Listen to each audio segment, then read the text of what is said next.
The Olympic women's hockey team qualified for the gold medal game yesterday with a squeaky 2-1 win over Switzerland. The shots were lopsided, but it was some nervy times, especially in the third period. But the Canadians hold on to get the win, and they'll face, surprise, surprise, the United States in the gold medal match coming up on Thursday. The woman who was between the benches for that has spent lots of time at the hockey rink over the last week and a half. Cheryl Pounder joins us, our TSN Hockey Insider, as always presented by the Myers Automotive Group. You are the busiest person in Milan, Cheryl. How are you doing this morning? I am. Now, you know what, guys? This is how committed I am. This is my first day off, and I held this time slot. I don't have an Aperol Spritz in hand yet, which is good, or I would give you a spicy take. Yep. But, yeah, no, they gave me the day off, nice. which was kind of nice. So I'm on a quarterfinal men's on the call tomorrow, and then we are right back into it. So, yeah, crazy stuff over here.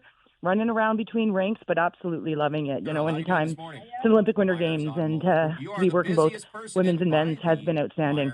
So you've played in a couple and won 2 gold medals. What's the experience like from this side of things, being now on the sort of observing things and broadcasting things as opposed to playing in things? Well, I'll tell you, it's much harder to get tickets. You got to open your wallet. But no, you know, it's different from the perspective of you've got a different vantage point. You've got a different lens. But from the player perspective who's been there, you know, I do go back. Like it takes me back inside. So I have an emotional connection sometimes when I'm on the call, especially at ice level, because there's a reflection component to it. And so, yeah, so it's got the emotion attached to it because I've been there. But then I also feel the weight and the pressure that I know these players and athletes are under. So I don't have that. You know, I have it to perform as a broadcaster, but I don't have it in terms of, I feel like the weight of the country is on me. So it's a different perspective from that standpoint, but I feel to a degree I'm back in it as a player sometimes. So yeah, so it's outstanding just to watch it, to feel it, to kind of understand the emotions that are going back and forth. And I remember after I played, guys, I felt like I could fly. That's how light I felt.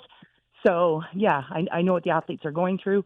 But from the broadcast perspective and having access and seeing that emotion from the other side, it's inspiring, but it's also like, wow, I remember being there. Because you know what the athletes are going through, I want to get specific to yesterday's game. You had a lot of experience in this. Like, if you play for Canada or Team USA at the Olympics or the World Championships in women's hockey, unless you're playing each other, you're heavily favored in a game. But anything can happen, and every team is gunning for you because you got a target on your back.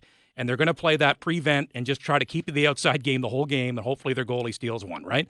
And that could have happened yesterday. It was a one-goal game. So what's it like as you're dominating the game, the shot totals, the shot attempts, the territorial play advantage, all of it? Then you're looking at the scoreboard, and it's late in the third period. It's like, guys, like this is still in doubt.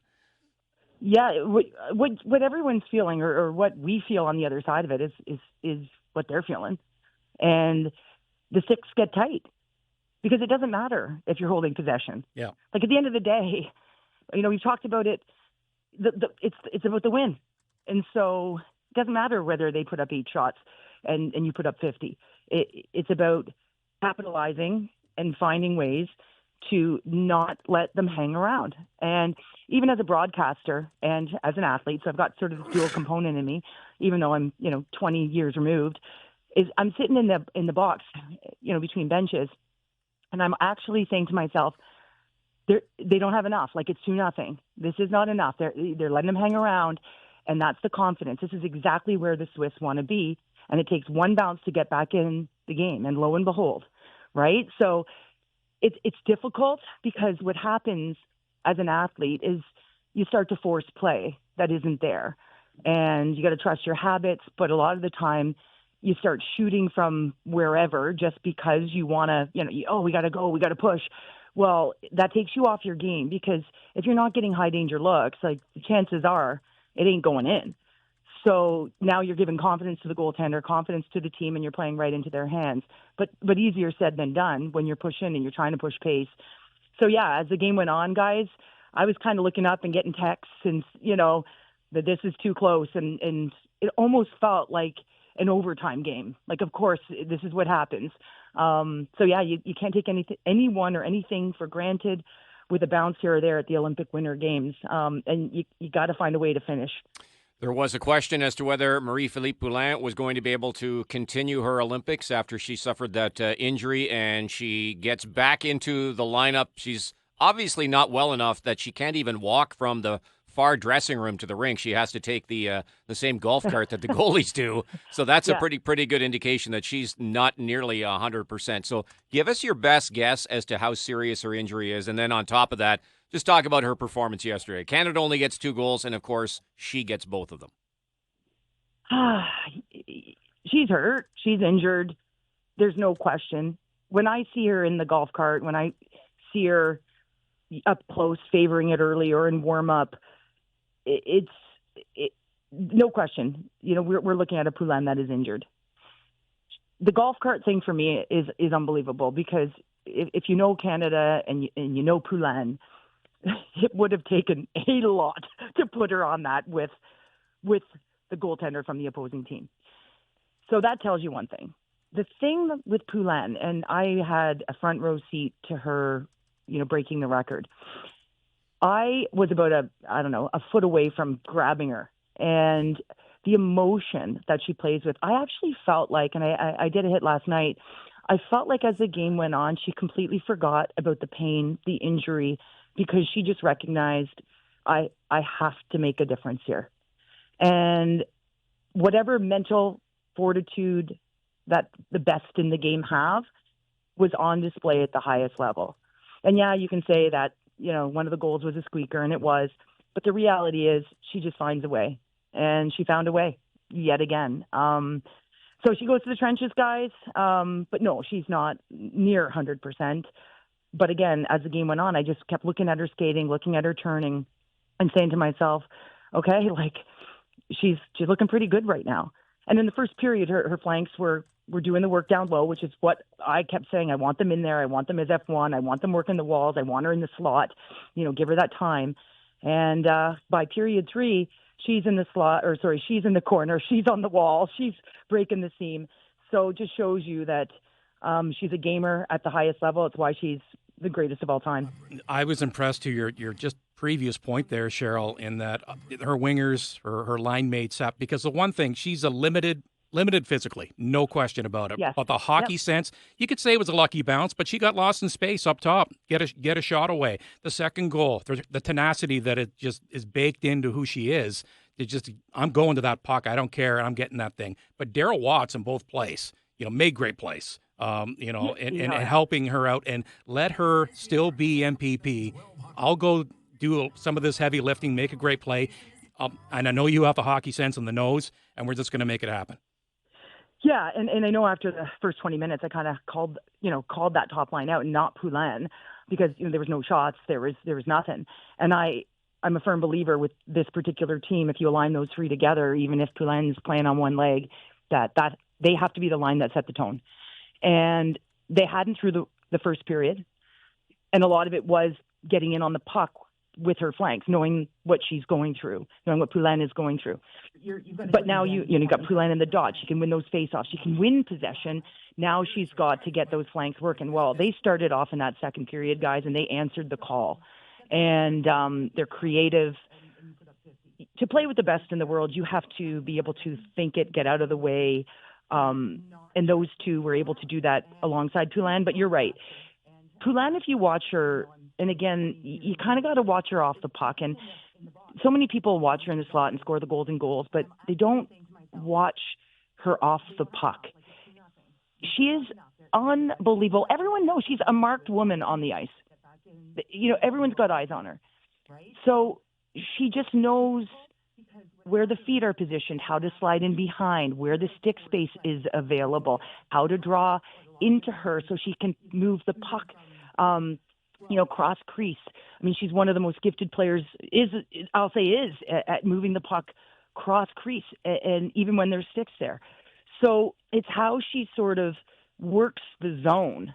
She's probably got one of the quickest sticks in the world, so her takeaways, all of that combined with the IQ, so she gets lost. And we spoke to John Roboleski about her, the head coach of Team USA, earlier in the tournament because she was injured. And he said, listen, there's always the X factor. Because, and I had said to him, who are you intending on matching? He goes, if you have an idea, Pounder, you let me know.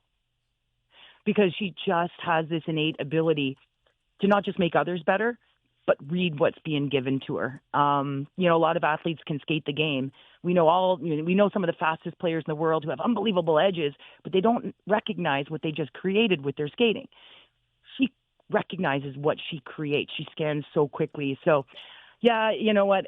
To say that it was raw emotion coming out of me last night would be an understatement. It was one of my most memorable moments as a broadcaster.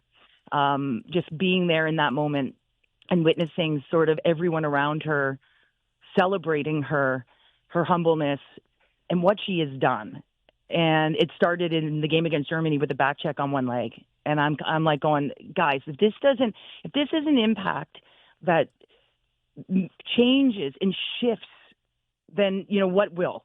And so it's just Poulan. It's just Poulan, and there's no rhyme or reason or sense to it, but it's just Poulan when the game is on the line. All right. All that to say, though, and I'm sure it's maybe the feeling is shared over there as well. The U.S. is going into the gold medal game on Thursday as a pretty prohibitive favorite, it feels like, based on the play of this tournament. Now, you have some experience. In 2002, the Americans beat your Canadian team. Was it 8 times in a row going into the Olympics? It was 8. And we all remember the gold medal game and all the penalties, and somehow, some way, you guys found a way. Does it feel like it's sort of the equivalent of, I don't want to say David versus Goliath. It's not that big a difference between the teams, but how big in your estimation right now is the difference between the way the Americans are playing right now in women's hockey and Canada? Oh, there's a big difference. I mean, you don't lose 7 straight games if there's not a big difference. And this is the latter half of the quad, guys, especially in this last year. I mean, the games have been pretty even if you look at world championships and everything coming into sort of world championship and rivalry series of 2025. Now, they're just fast off the puck. So one of the biggest things that I'm seeing with the difference between the Americans and the Canadians right now, and especially on that ice level, and with the Americans, it's like a wave because they're fast, sure, but they also are fast off the puck. So they transition without the puck to support it with speed. So it's their puck movement that allows them to have that pace of play. Whereas Canada, I find, is not quick off puck. They're static. They're not moving. So Canada, for me, that's where the biggest difference is. And yes, I mean, you've lost 7 straight games. I would say, were the Americans better in 2002? Of course they were.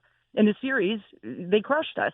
But when it comes to one game, and I know this is, we can say it's cheesy or whatever, is the belief and the trust has to be in the room. And it doesn't matter what we as analysts say on the outside.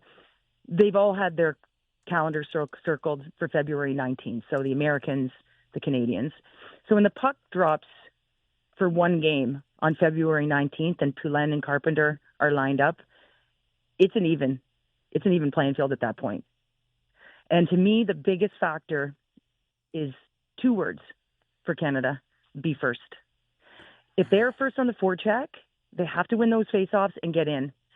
They have to get in on the hunt, because if the Americans are able to get in zone against the Canadians, their movement, their perimeter movement to open up lanes and the foot speed of Canada, I think they'll get caught. So for me, it's all about being first and putting themselves in spots to not allow the Americans to get in. And that's the biggest piece for me, but it is a 1-game set. The Americans are expected to win. It is very different playing, and I've had this pressure. Very different being expected to win versus being the hunter. And so I'm very interested to see those first 10, 15 minutes. I think the critical piece to this is, can Canada get the first goal? If they do, what happens? And so that's kind of my feel around it. So yeah, are the Americans a better overall team, more skilled? Yes. Do the Canadians have a chance to win? Yes. And so it all lies, right, in what happens on the 19th. But I do believe we've seen a crack in the armor for the Americans against Italy. You saw them get emotional. I didn't think they had a great semifinal either. So it'll be interesting, but I think pressure is such an unbelievable thing, and who can embrace it, and that's really what I'm looking for. I think you nailed it, because at the end of it, yeah, your favorite, you still got to beat Canada. You've got to beat Canada. and I think there's a big story. I think the story is in the room. I'm hearing, they're talking a lot about that 0-2 team. Like, what inspires you? Right? What is it that you gravitate to? For us in 0-2, it was the Lucky Looney. We were like, yeah, okay, it's there. This ice was made for us. Like, you galvanize. I got married and gave everyone a Lucky Looney. Like, that was my kind of our takeaway. Like, we gravitated towards something that helped us. So, what is that? Because that type of inspiration, hope, it can create an energy in you. So to me, it doesn't matter what's happened. What matters is February 19th puck drop. So we wait and see, and it's going to be exciting. We do. All right, that's Thursday. Tomorrow, the Canadian men, and you've been part of the broadcast of that as well, will play their quarterfinal against a to-be-determined opponent. From what your expectations were to begin the tournament to what you've seen through 3 games, what have been your thoughts on Team Canada? Guys, that pace of play is unbelievable. I'm sitting there. I got a front row seat to it, and I'm watching.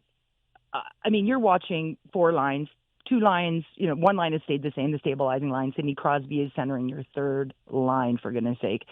They've had a couple of meltdowns in zone. The rink is different. The neutral zone is very small, so I think figuring out how you get in, like, you're literally transporting it.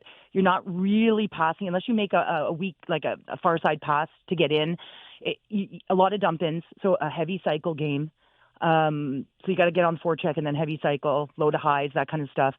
But the pace of play right now, and Macklin Celebrini is the opportunity to watch him in real time. Connor McDavid it's unbelievable to see the intentional tenacity and urgency in his game right now. Like, you can see this is a guy that just wants to win. And up and down the lineup, of course, the 4th line, the big question of Marchand's going to come back in, and lots of questions about who goes out. But John Cooper has said, it's my job not just to demand as a coach, but also to put a system in place that allows the elite talent to breathe. And to me, wow, is there ever elite talent on this group? And so impressive.